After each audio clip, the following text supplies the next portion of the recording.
So I'm down here in Chicago, and on these exits and entrances, they try to control traffic, but they only controlled the traffic on the entrance.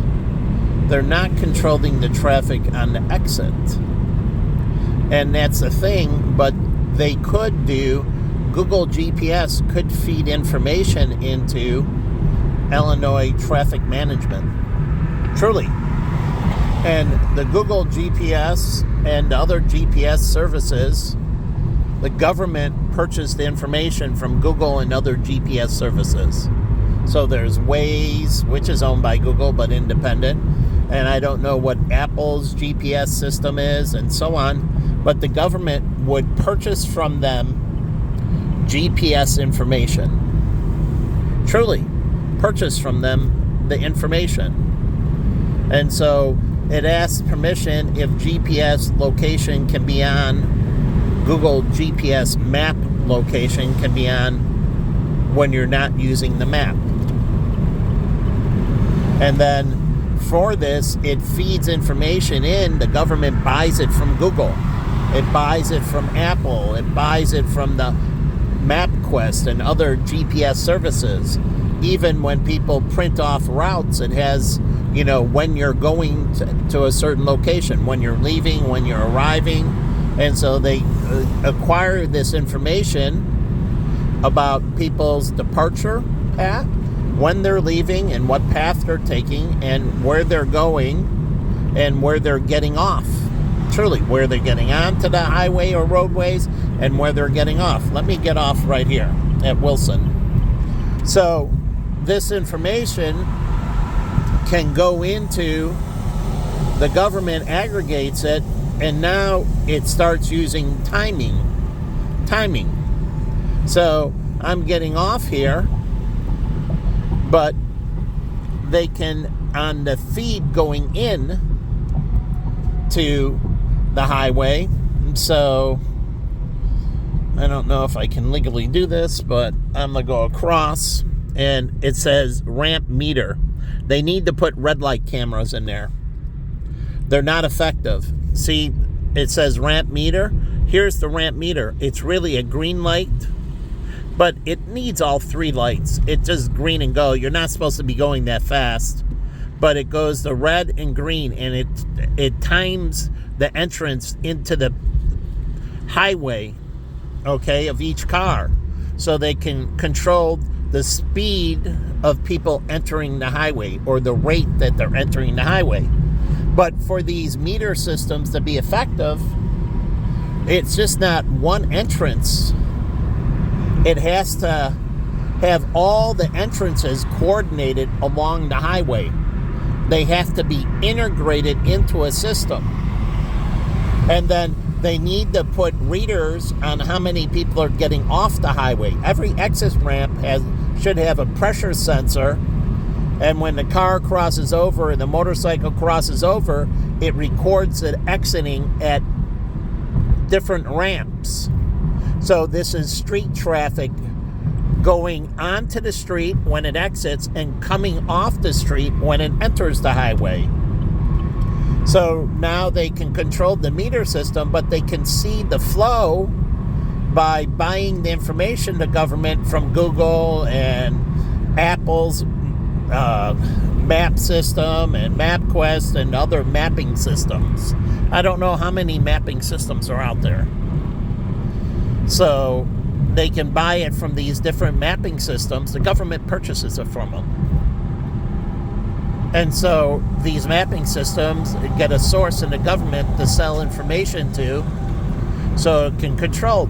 But these mapping systems can feed information to the government for FEMA, Federal Emergency Management, and so on. And that's what NASA is trying to do with the satellite. So the government needs to know where all the vehicles are. Needs to know where all the vehicles are. Now the phone can have an integration. When the Bluetooth connects to your car, it can tell you, the phone automatically tells you when it connects to the car Bluetooth, it tells you you're in the car. So the map automatically knows when the phone connects to the Bluetooth in the car that you're in the car. So, and when the Bluetooth is off, it still has a sensor reading car Bluetooth. And so it tells you when you're in the car, whether you're connecting to it literally or it's just getting pinged by the car Bluetooth. So it automatically tells you with your phone that person's in the car. So now the government knows where that person is in that particular car. But they're not looking for individuals per se, meaning who they are. They're looking to help them move correctly. And so the Federal Emergency Management now can see where each person is. They can, because you're walking. Google shows you if you're walking, right? You're not in the car. Now the issue is getting Bluetooth on motorcycles, connection into the motorcycle, and then having some kind of communication system between the phone and the motorcycle. So you can log miles like your odometer. I should be able to hook up to my speedometer and odometer on my car. And it goes into my phone, and it can be used for cabbies or other people, but you can actually log your miles. And it knows your business hours, truly, your business hours. So when you go in and when you're coming from work, right? So you can set all that up, and it makes taxes very easy. So when you're Ubering, those are all business miles. So when the Uber turns on, when you turn Uber on the Uber app, it automatically, every mile is automatically recorded. And because it should be able to hook up to the newer cars, Bluetooth, it tells how much gas is in the car. Truly, how much gas is in the car. And then it has how much miles, and wear and tear now can be specific. Instead of using the government standard rate, remember, each car is valued differently, so depreciation and all that per mile is different. Tire values are different on different cars. Oil changes cost different on different cars. So using the standard deduction, the standard mileage is not good unless you have a car where everything is really cheap. And the government allows you to use the standard deduction. Then you get the extra money. It's not cheating on your taxes. So they look at, your accountant tells you your car, how much is an oil change, and they could look it up on Kelley Blue Book and that.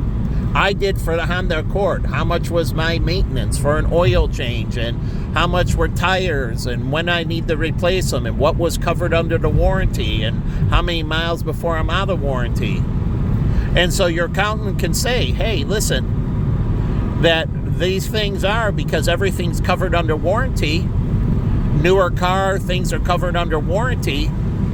Now, the thing is, if you chose the specific deduction, you got to keep it until you change cars. But if you're going to get rid of the car after the warranty, then you can use the higher amount. But the government doesn't allow you to switch. You have to actually switch vehicles. So once you get rid of that vehicle and a new vehicle, then the government allows you to change. But once you choose the standard deduction, then you can't go to the itemized. But again, your accountant can look at that and see where you're doing and what the warranties and so on, and then say maybe it's always better for you to have the standard deduction because you bought a cheaper car, say.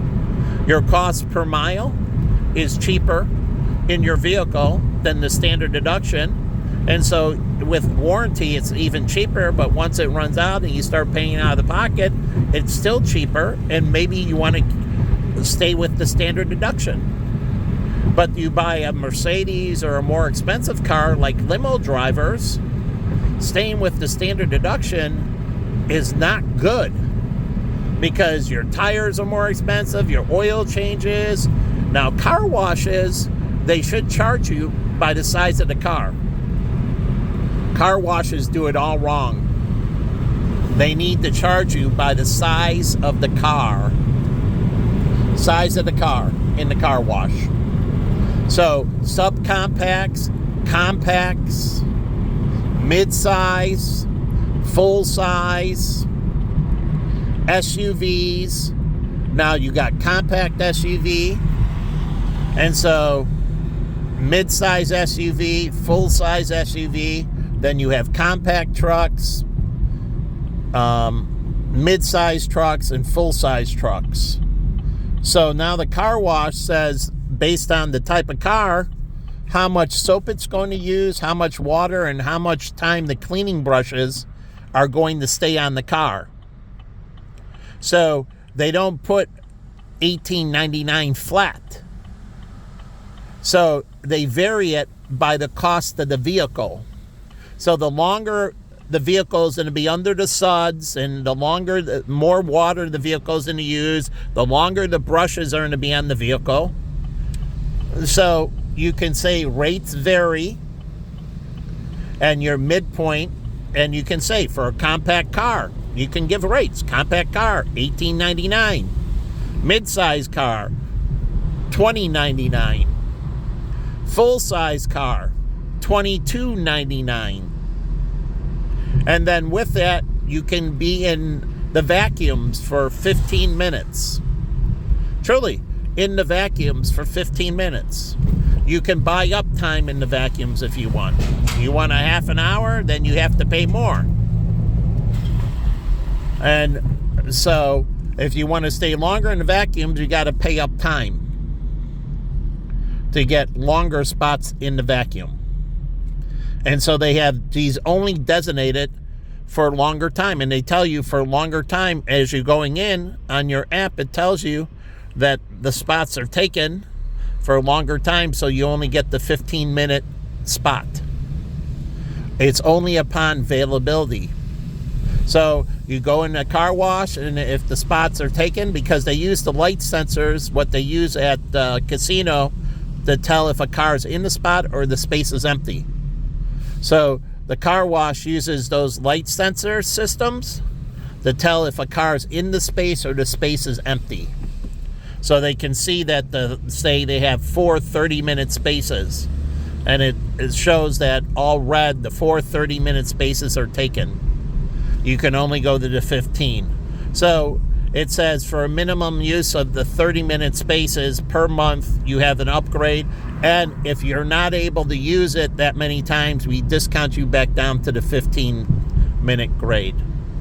So we'll go ahead and rebate you. If you can't use the spaces, because now we can time and we have plate readers. Yeah, not only does it tell a car in the plate, but it tells what cars are in it. Because if somebody violates it, it can tell them time is up, and it has a little thing in front of it and it flashes, time has expired. And if you continue to stay, you have 2 minutes to wind up. So you get 17 minutes. 2 minutes when time expires to pack up and get out of the space. So you got to give them time so you give them a full 15 minutes to do everything, and 2 minutes to pack up and get out of the space. 2 minutes is a lot of time. And it says if you go beyond 2 minutes, you'll be charged $5 per minute as a violation penalty for the spot. So it's all in place. And so the red light cameras can count the cars on the road. So the red light cameras, if you put them on stoplights too, now they can count the traffic on the street too. It can tell you how many cars are coming through the intersection at every intersection. And so the government can feed it in, and they do this for road construction as well. Because roads that get heavier traffic will wear faster. Roads that get heavier traffic will wear faster, but also the load factor on the road. If you got a road that gets heavier truck traffic, then the road's going to wear even faster. So where trucks go does matter.